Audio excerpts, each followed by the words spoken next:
Fala pessoal, aqui é o Luiz, dono desse canal, o Ativamente. E se você quer saber como fiz mais de R$2.000 em apenas uma semana vendendo canais de YouTube, esses são alguns prints de vendas que eu fiz. É só estar clicando no primeiro link da descrição que eu mostro o passo a passo que eu fiz para estar tendo esses resultados, beleza? Entra no mesmo grupo, cara. Existe uma distribuição em forma de curva de Gauss, curva de sino, entre o quão propenso... A gente vai falar da farofa GQ como exemplo de alguma coisa hoje? Tem que colocar, né, cara? É uma coisa super importante. Cara, eu nem sei o que é isso, Eu cara. também não sei o que é isso. Eu sei que é uma festa, mas eu não sei o que Onde é. rola absurdo. Me mandaram na caixinha no Instagram, você foi na farofa da GQ? É um absurdo. É onde rola uns absurdos. E o Tirulipa conseguiu ser expulso da festa de GQ, né? Cara, você vê como ele deve ter passado dos esse limites. passou, né? esse passou, né? Mas Cara, vamos lá. Assim, A pornografia... todo em que sentido? mecanismo de vício envolve um início de busca por novidade. Tem inúmeros estudos que mostram que aquelas pessoas que são mais propensas a novidades, o que é determinado em parte geneticamente e em parte pela vivência na infância e circuitos neuroplásticos.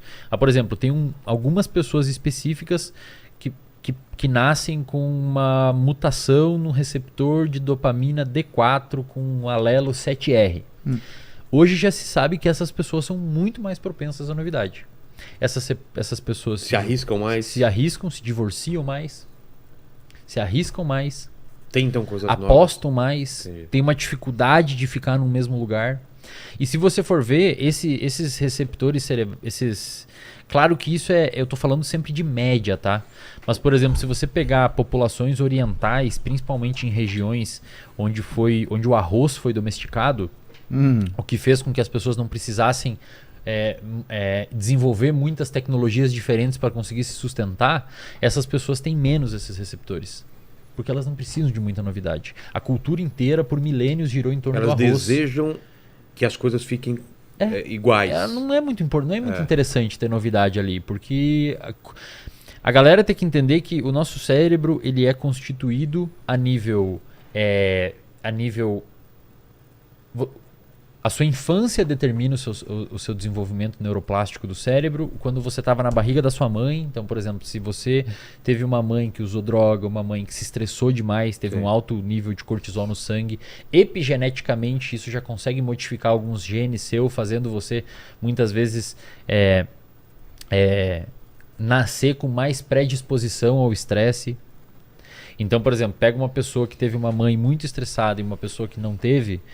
Em média, as pessoas que tiveram uma mãe muito estressada, se você der um estresse, tipo um choquezinho, deixar no calor muito tempo, o cortisol sobe mais muitas vezes. É uma pessoa mais predisposta a se estressar do ponto de vista químico. Entendi. Tá? Não que a percepção de estresse vá ser ruim, mas se você medir o hormônio do estresse, pode ser que ele seja, em média, mais alto.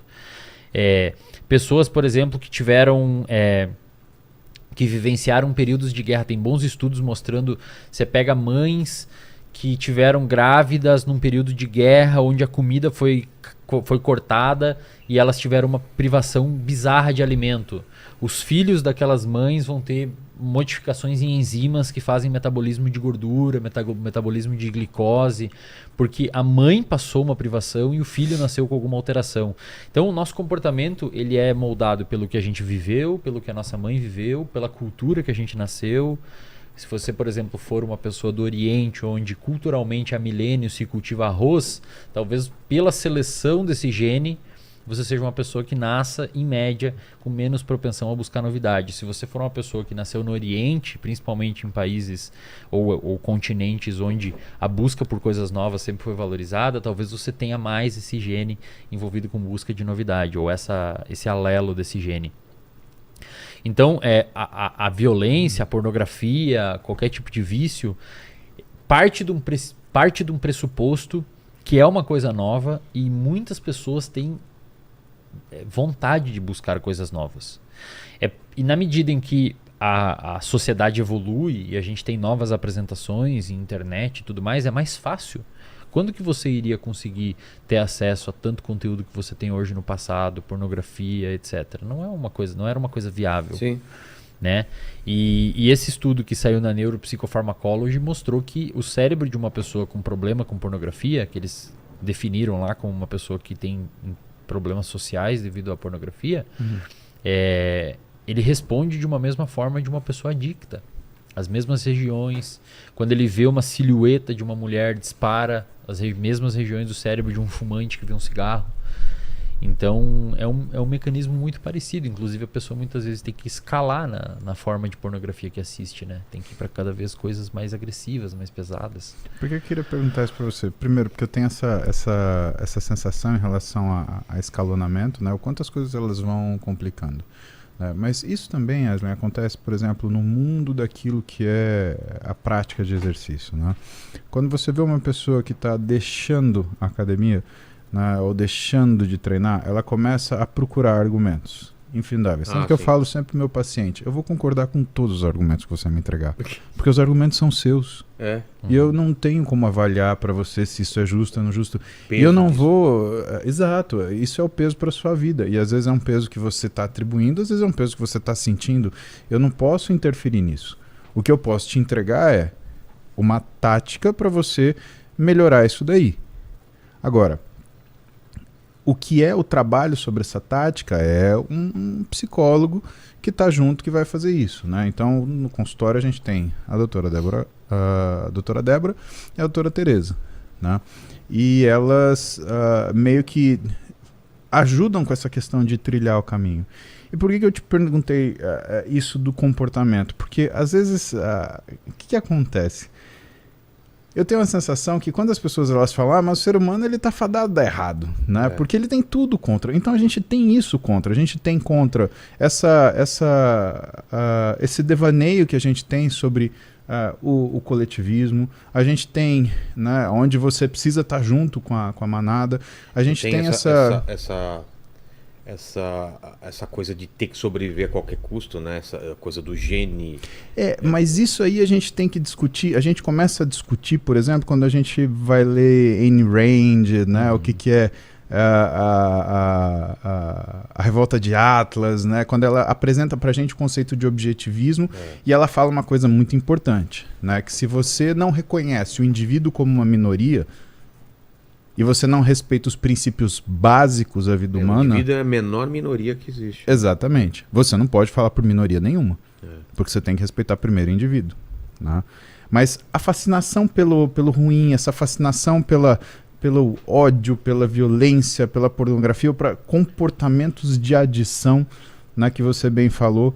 Mas, sabe, tudo leva a gente para um caminho que você fala, cara... Como é que a gente consegue dar certo? Né? É isso, o amadurecimento que faz a gente dar certo, é isso que faz a gente enfrentar aquilo que é essa tendência, entre aspas, natural. Por isso que as pessoas com menos recurso cognitivo, menos recurso educacional, acabam tendo condições piores de civilidade. E eu estou falando, não é o Paulo que está falando, né? É o Heckman, que foi prêmio Nobel, que fez um estudo muito interessante comparando pessoas que largaram o que seria o colegial, pessoas que fizeram a prova do supletivo, tendo largado o colegial, e pessoas que estudaram o colegial até o fim. O que esse trabalho do Heckman mostrou? Que a curva que tinha o pior comportamento não era a curva que tinha largado o colegial, com certeza não era quem tinha terminado, mas eram os que tinham largado e feito a prova de supletivo e que atuavam na sociedade como se formados fossem.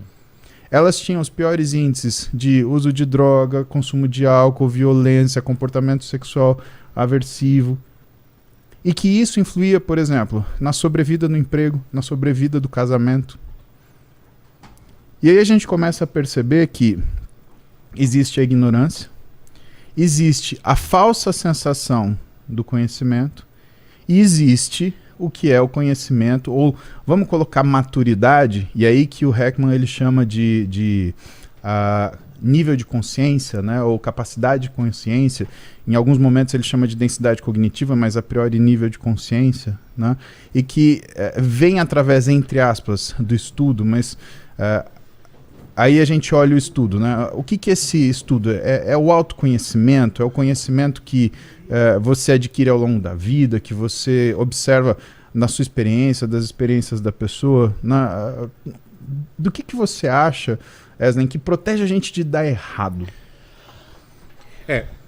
Ele responde isso, mas é aquilo que ele falou no começo, se a gente tá fadado ao fracasso mesmo. Se a gente é um projeto errado que a gente tá tentando fazer dar certo. Eu vou responder essa pergunta depois. Primeiro, quando eu digo assim que uma pessoa que tem mais propensão à impulsividade, Cara, o adolescente, ele é uma pessoa que por si só tem uma propensão maior, muito maior a comportamento